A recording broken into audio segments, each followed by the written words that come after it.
पारादीप समुद्र तटरे मिलित समराभ्यास उपकूल सुरक्षा पाई मिलित समराभ्यास सागर कवच 1 2 दिन धरी चलिबो एवं आतंकवादी आक्रमण अनुप्रवेशकारी किपरि प्रतिरोध करा जाई परिबो यार समस्त कला कौशल प्रदर्शन करिवे 10 रु ऊर्ध्व विभाग।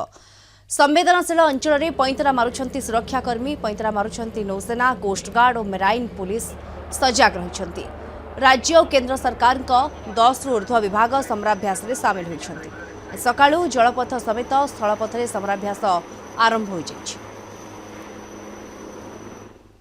एटा प्रथम सागर कवच आरंभ होछि जगतसिंहपुर डिस्ट्रिक्ट रे मेराइन किछि लैंड्स अछि तार लाइन होछि फ्रॉम पुरी टू साउथ रे केंद्रापड़ा पर्यंत 42 किलोमीटर सी बेस रे कोस्ट गार्ड एवं पुलिस मिसिकरी जेहेतु एटा गोटे industrial setup industrial vital institutions अच्छी फिशिंग बोट्स अच्छी जेटी अच्छी विभिन्न इंडस्ट्रीज अच्छी से सागर कवच 1/25 एटा गोटे मॉक ड्रिल टाइप रो एटा गोटे प्रैक्टिस एक्सरसाइज आरंभ हो मूल लक्ष्य होची जेतबले टेररिस्ट माने अटैक करिया को आछुंती तांकू हमर मैराइन पुलिस और लोकल पुलिस मिसी किपरि प्रिवेंट करिवे।